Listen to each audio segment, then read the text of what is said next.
اللہ کہہ رہا ہے ہمیں ایمان اور عمل دونوں برابر کا چاہیے. تو کیوں چاہیے؟ یہ زندگی ہے. بخار ہمیں کبھی نہیں آیا، نزلہ کبھی نہیں ہوا، سب ہوتا ہے سال ڈیڑھ ماہ. کھانسی بھی کبھی نہیں آئی، کوئی دقت نہیں ہے، بہت صحت مند ہے، فرسٹ کلاس زندگی ہے. مگر رہنے کو گھر نہیں ہے، پہننے کو قاعدے کا لباس نہیں ہے، کھانے پینے کا کوئی ٹھیک ٹھاک انتظام نہیں ہے. مگر صحت بہت اچھی ہے، نہ نزلہ، نہ کھانسی، نہ زکام، نہ بخار، کچھ کوئی تکلیف نہیں، نہ بی پی، نہ شوگر، فرسٹ کلاس. مگر پہننے کو کپڑا نہیں ہے، کھانے کو کچھ انتظام نہیں ہے. یہ زندگی اچھی ہے؟ پوچھو سے زندگی اچھی ہے؟ دیکھیے آپ کے پاس وقت نہیں ہے، میں زیادہ وقت نہیں پائیں گے، جلدی جلدی چلنا چاہیں گے. بڑا مشہور شعر ہے غالب کا کہ تنگ دستی اگر نہ ہو غالب، تندرستی ہزار نعمت. بڑا مشہور شعر ہے، تنگ دستی اگر نہ ہو غالب، تندرستی ہزار نعمت. تندرستی نعمت کب ہے؟ جب تنگ دستی نہ ہو. اور تندرستی ہے مگر نہ کھانے کو ٹھیک سے ہے، نہ رہنے کو ہے. ایسے آدمی سے خدا نہ کرے کبھی ملاقات ہو، اگر ہوگی تو یہی کہے گا یہ کوئی زندگی ہے؟ ہم ایسے جینے سے کوئی فائدہ ہے؟ کیوں؟ زندگی تو ہے مگر آسائش نہیں. اچھا الٹ دیجیے اس کو، بہت دولت ہے، بہت اچھا مکان ہے، بہت اچھی گاڑی ہے، بہت آسائش ہے.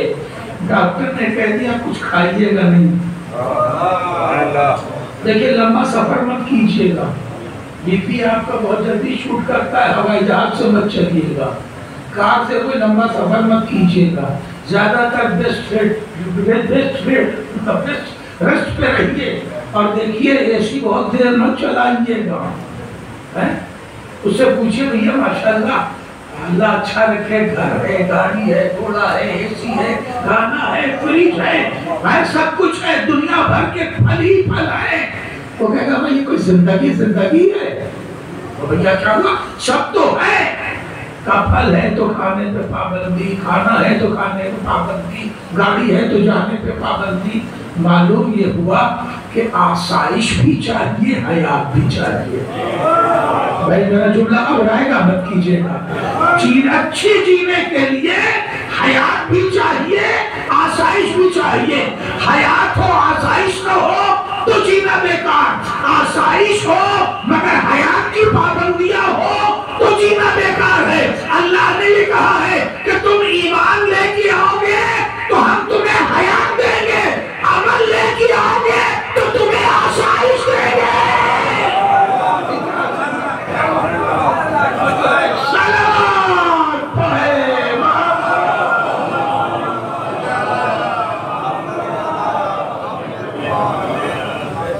یہ دونوں چیزیں چاہے وہ مرد ہو یا عورت ہو، یقین جانیے سوائے اسلام کے عورت کو عزت کسی نے نہیں. رسول جب اسلام اپنا پیش کر رہے تھے اس وقت 3 نظریات رسول کے سامنے موجود تھے. 3 مذہب کہہ لیجئے، 3 نظریات کہہ لیجئے رسول کے سامنے موجود تھے. سب سے پرانا جو نظریہ تھا وہ کفر کا نظریہ تھا، جو جناب نوح کے زمانے سے ڈیولپ ہوتے ہوئے رسول تک آیا. دوسرا نظریہ جو تھا وہ یہودیوں کا نظریہ تھا، جو جناب موسیٰ کے زمانے سے ڈیولپ ہوتا ہوا رسول تک آیا تھا. یہ ڈیولپمنٹ جو تھا وہ انسانوں کے ہاتھ کا تھا، الہی ڈیولپمنٹ نہیں تھا. تیسرا نظریہ جو تھا وہ 500 سال پرانا جناب عیسیٰ کا نظریہ تھا، یہ ڈیولپ ہو کر کے جناب رسالت میں آپ تک آیا. یہ 3 ہی مذہب، یہ 3 ہی نظریے اس وقت موجود تھے. جب اسلام اپنا نظریہ لے کے آیا اور اس نے آواز دی من عمل صالحا من ذکر او انثی، عمل اور عمل صالح کے لیے مرد اور عورت میں کوئی تفریق نہیں. کیوں ضرورت پڑی؟ اس لیے کہ کافروں کا نظریہ یہ تھا کہ بیٹی کو پیدا ہونے کا حق ہی نہیں، جینے کا حق ہی نہیں۔ لوگ بیٹیوں کو زندہ دفن کر کے اور چوپال میں بیٹھ کر کے فخر کرتے تھے کہ میں نے 2 بیٹی زندہ دفن کی، میں نے 3 7 بیٹی دفن کر کے بیٹھنے والے رسول کے پاس آئے، یا رسول اللہ میں نے 7 بیٹیوں کو دفن کیا ہے تو میرے گناہ معاف ہوں گے؟ رسول نے منہ پھیر دیا، تو کفر کا نظریہ کیا تھا کہ زندہ دفن کر دو بیٹی کو جینے کا، کفر عورت سے اس کی زندگی چھین رہا۔ یہودیوں کا نظریہ یہ تھا کہ نہیں، پیدا ہو پالی جائے، مگر یہ کہ یہ جنت کے لائق نہیں ہے، اور کتنا بھی نیک عمل کر لے یہ جنت کے لائق نہیں ہے۔ کیوں جنت کے لائق نہیں ہے؟ ان کا خیال یہ تھا نہیں ہے بھی کہ، اور جنت کے لائق اس لیے نہیں ہے کہ اس نے مرد کو جنت سے نکلوایا تھا، اس نے جنت سے مرد کو نکلوایا، لہذا مرد ہی جنت میں جائے گا، عورت جنت میں نہیں جائے۔ کہیں اچھی جگہ اللہ رکھ دے مگر کچھ بھی نیک عمل کرے جنت میں نہیں جائے گا۔ تو یہودیوں نے کیا چھین لیا عورت سے؟ جنت چھین لی۔ کافروں نے حیات چھین لی اور یہودیوں نے جنت چھین لی۔ عجیب بات ہے، مرد جنت میں جائے گا جبکہ جنت مرد کا وطن نہیں ہے، لفظ سنبھالیے، اور عورت جنت میں نہیں جائے گی جبکہ عورت ہی کا وطن جنت ہے۔ نہیں جو عورت کا وطن جنت ہے نا، موضوع ہی سے گزرتا چل میں جو موضوع مجلس ہے، عورت کا وطن جنت ہے۔ اس لیے جو چیز جہاں پیدا ہوتی ہے وہی کی مشہور ہوتی ہے۔ گنا مظفر نگر کا مشہور ہے، جونپور کا نہیں مشہور ہے، مگر معلوم جونپور کی کیا چیز مشہور ہے؟ بولیے، مولی۔ جنت کی اور جونپور کی کیا چیز مشہور ہے؟ مولی۔ اسی لیے مجھ سے یہ کوئی نہیں کہہ سکتا آپ کس کھیت کی مولی، مولی مشہور ہے۔ بیدار ہیں، صلوات پڑھیں محمد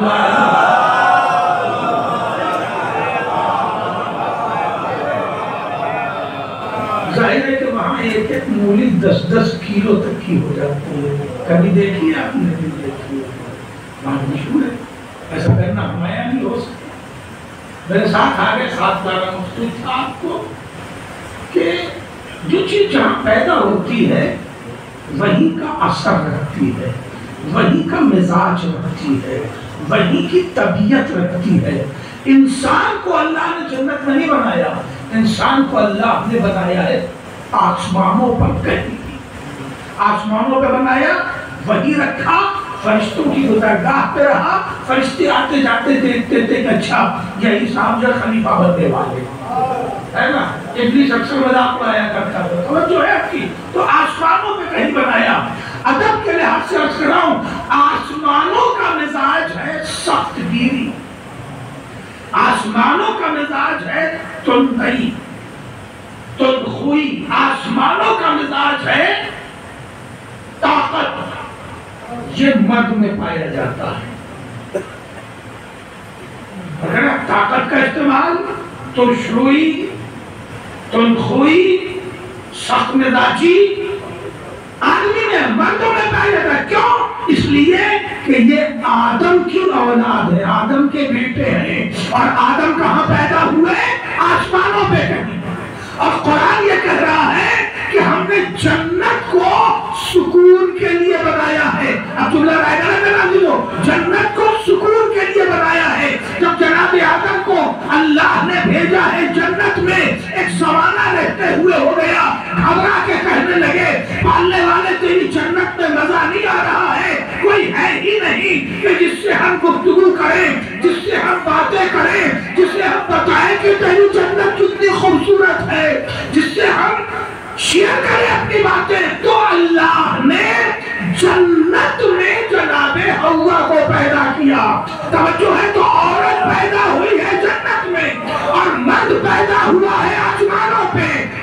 ارض میں آسمانوں کی سختی ہے، اور جنت میں عورت میں وہ سکون ہے کہ اگر بیٹی بنے تو باپ کے لیے سکون ہے، زوجہ بنے تو شوہر کے لیے سکون ہے، ماں بنے تو بچوں کے لیے سکون ہے۔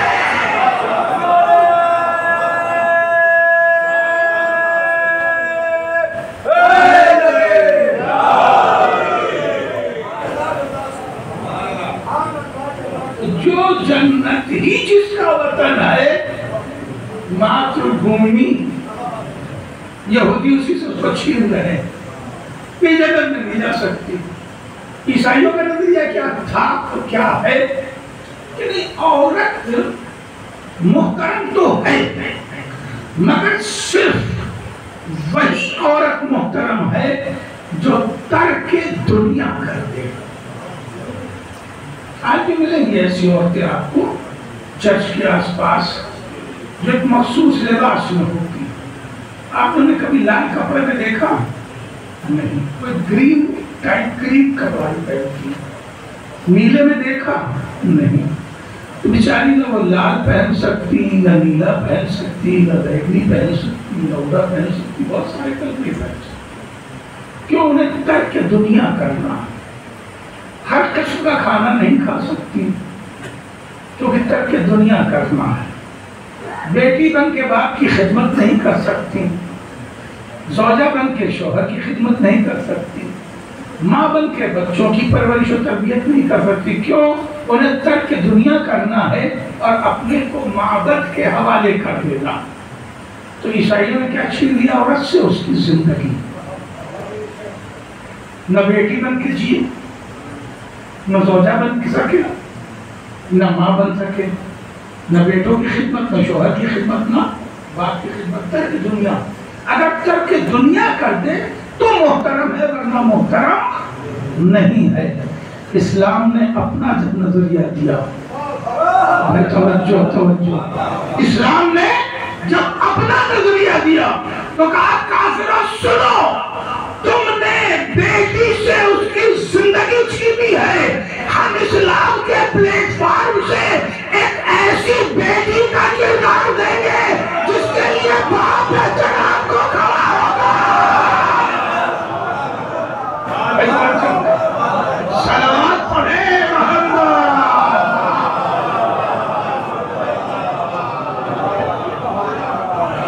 اسلامی نظریے سے، اسلامی کردار سے ہم ایک ایسی بیٹی دیں گے اور ایک ایسا کردار دیں گے کہ جس کے لیے باپ احترام کے لیے کھڑا ہوگا۔ بیٹی بنے گی تو اتنی محترم ہوگی کہ باپ احترام کے لیے کھڑا ہو۔ اور سنو یہودیوں، تم نے عورت سے جنت چھین لی ہے، ہم عورت ہی کو خاتون جنت بنائیں گے۔ صلوات پڑھے محمد۔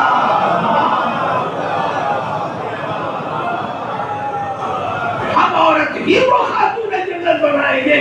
اور عیسائیوں، تم نے صرف وہ عورت محترم سمجھی ہے کہ جو ترک دنیا کر دے، ماں بھی نہ بنے، جو عورت کا نقطہ کمال ہے، جو عورت کا نقطہ معراج ہے، عورت کے کردار کا جو نقطہ کمال و معراج ہے، تم نے وہی منصب چھین لیا ہے کہ جو ماں نہ بنے۔ ہم ایسی عورت اسلام کے کردار کی پیش کریں گے کہ جن کے حسنین جیسے بیٹے ہوں گے۔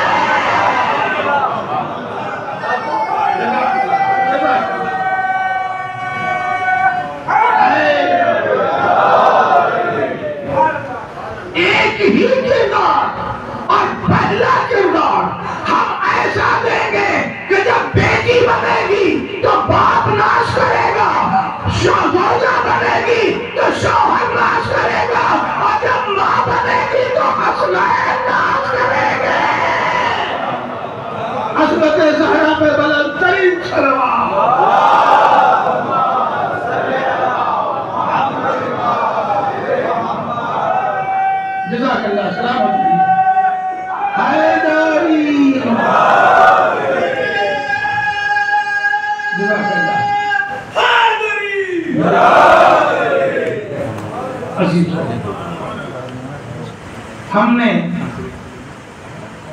1400 سال میں، یعنی ہم سب انسانیت میں 1400 سال میں بس اتنی ترقی کی ہے کہ پہلے پیدا ہونے کے بعد قتل کرتے تھے، اب شکم مادر میں قتل کرتے تھے۔ یہی ہے انسان کی 1400 سال کی ترقی۔ جرم وہ بھی تھا، جرم یہ بھی ہے، شریعت میں جرم یہ بھی ہے۔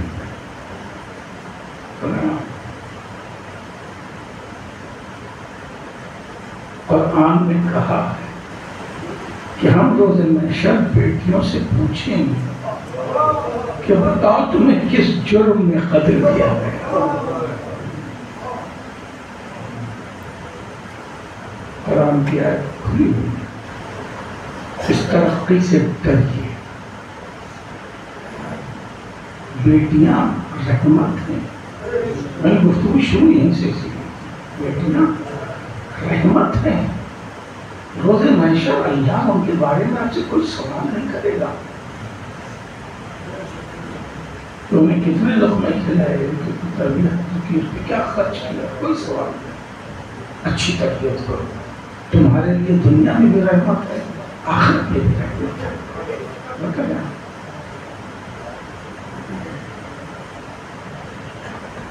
اللہ نے اپنے حبیب کو، اگر بیٹیاں زحمت ہوتی تو بیٹی نہ دی ہوتی۔ آپ غور کریں، اس سامنے سے سوچیں، تو شاید میں جملہ پہنچا سکوں تو میں کاوش کروں گا۔ رسول کے یہاں ایسا نہیں کہ بیٹے نہیں ہوئے تھے، 3 بیٹے ہوئے تھے۔ اس لیے آپ کی کنیت ہے پہلے بیٹے کے نام سے ابوالقاسم محمد صلوات۔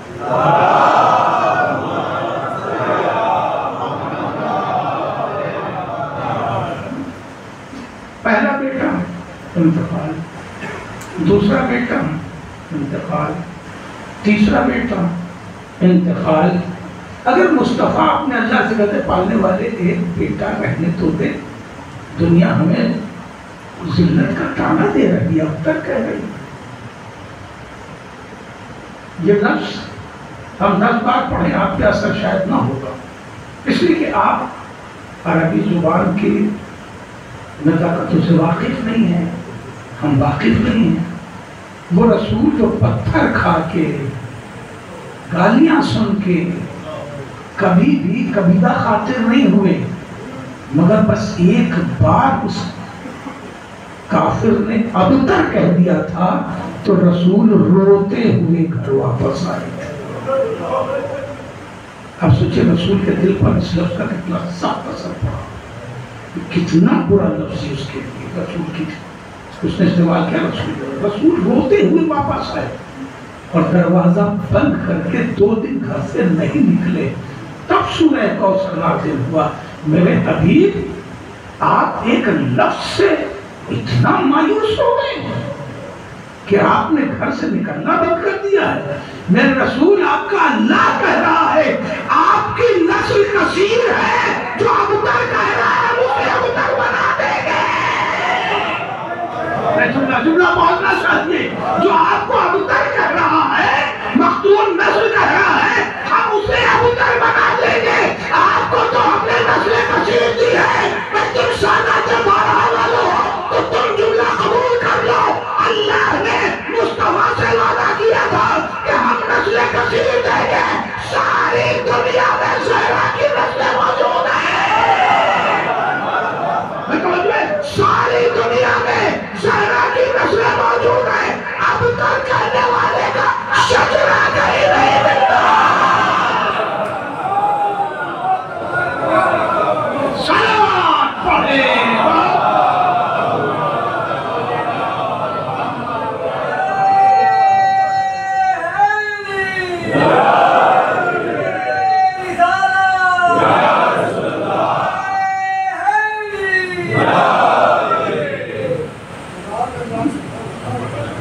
شاید ماں باپ کو تسلیم ہو جائے اس جملے سے کہ اتنی عظیم بیٹی نے کل 18 برس کی عمر پائی. تمہارے بچے تو تمہارے ساتھ 22-23 سال رہے. زہرا نے تو کل 18 برس کی عمر پائی، صرف 18 برس. اور زہرا کا انتقال بھی حادثے سے ہوا ہے، طبعی موت نہیں ہوئی. زہرا کا پہلو بھی ایسا زخمی کر دیا گیا. جزاک اللہ. لیکن زہرا کبھی سیدھے خط سے کھڑی نہیں ہو سکتی. جب بھی بیٹی یاد آئے نا تو زہرا کو یاد کرے. زہرا کو یاد کرے بس. بیٹی، میں نے جملہ عرض کیا، بیچ بیچ میں رو لیجیے. بیٹی اگر زحمت ہوتی تو اللہ رحمت للعالمین کو عطا نہ کرتا. اس لیے میں جملہ میں عرض کیا کرتا ہوں کہ اللہ نے 3 بیٹے دیے. اگر اللہ سے کہہ دیتے پالنے والے میرا ایک بیٹا چھوڑ دے تو کیا اللہ نہ چھوڑ دیتا؟ اس کے لیے بیٹوں کی کیا زحمت ہو سکتی ہے جس کا نواسا راہب کو 7 بیٹے دے دے. کمال ہے. جس کا نواسا راہب کو 7 بیٹے دے دے، اس کے نانا کے لیے کیا زحمت تھی اولاد کی. مگر رسول نے اللہ کو بیٹے واپس کر دی، بیٹی قبول. اب یہ فلسفہ ہے، بحث کا وقت نہیں. اللہ نے مانگا مصطفیٰ مجھے بیٹے واپس کر دو، بیٹے واپس کر دیے. ہمارے گھروں کی طرح انتقال نہیں ہوا بلکہ قدرت مانگتی گئی. بچا کون؟ ایک بیٹی. سنیں کیا خدا کی قسم، بیٹی کیسی رحمت ہوتی. آپ اس گھر کو تصور کر سکتے ہیں، میرے پاس ہے 10 سے 15 منٹ ابھی ہے. آپ اس گھر کو تصور کر سکتے ہیں تو تصور کیجئے کہ جس گھر میں 51-52 سال کا بزرگ ہو اور گھر میں ایک 6-7 سال کی بیٹی ہو اور کوئی نہ ہو. ایک 6-7 سال کے درمیان بیٹی ہو اور ایک 52 سال کا مرد ہو اور گھر میں بیوی نہ ہو، کوئی شریک حیات نہ ہو، کوئی غم گسار نہ ہو. سوچی وہ گھر کس قدر مشکل سے گزرے گا نا. جناب خدیجہ کے بعد رسول کا گھر ایسا ہی تھا. جناب ابو طالب کا بھی انتقال ہو گیا، جناب خدیجہ کا بھی انتقال ہو گیا. ایک 6-7 سال کی بیٹی ہے. آپ بتائیے کہ کیا آپ اپنی اتنی چھوٹی بیٹی سے اپنے آفیشیلز پرابلمز یا بزنس پرابلمز شیئر کریں گے؟ اس کے نازک سے دل کو نہیں دکھائیں گے، کیونکہ وہ آپ کو کچھ آتے تو نہیں بیٹھا سکتی ہے. اگر کھیت میں زراعت نہیں ہوئی تو وہ 6-7 سال کی بیٹی کیا کر رہی ہے؟ خدا نہ خواستہ. اگر بزنس نہیں چلا، کوئی دقت آ گئی، وہ کیا کر رہی ہے؟ یا آفس میں کوئی پرابلم ہے؟ رسول کا آفیشیل کام کیا ہے؟ تبلیغ و ہدایت. ٹھیک ہے. رسول پتھر کھا کے زخمی ہو کے گھر میں آئے ہیں. بیٹی زہرا نے دیکھا، بابا یہ آپ کو زخمی کس نے کر دیا؟ کہ بیٹی یہ کفار مکہ نے اپنے بچوں کو سکھا رکھا ہے کہ میں دیوانہ ہوں، نعوذ باللہ، میں پاگل ہوں، لہذا مجھے پتھر مارتے ہیں. جملہ محسوس کرو گے عزیزو، میرے پاس ایک بیٹی ہے. میری بیٹی اگر مجھے زخمی دیکھے گی تو زخمی کرنے والوں کو برا بھلا کہے گی کہ خدا غارت کرتی ہے کہ ہاتھ ٹوٹ جائے جہنم واصل ہو جائے، کہے گی نا، کسی کی بیٹی کہے گی جب اپنے باپ کو اذیت میں دیکھے گی تو بد دعا دینے کا حق رکھتی ہے، گالیاں نہیں دے گی، بد دعا تو دے گی، ان کے ہاتھ ٹوٹ جائے، ان کے جو ہے جہنم واصل ہو جائے۔ مگر زہرا نے بد دعا نہیں دی، جملہ پہنچنا چاہتے، زہرا نے دعا دی، سنو جملہ سمجھو اور زہرا نے بد دعا نہیں دی کہ خدا انہیں غارت کرتے جہنم واصل کرتے، کیوں؟ اس لیے کہ زہرا اپنی زبان کی تاثیر جانتی ہے۔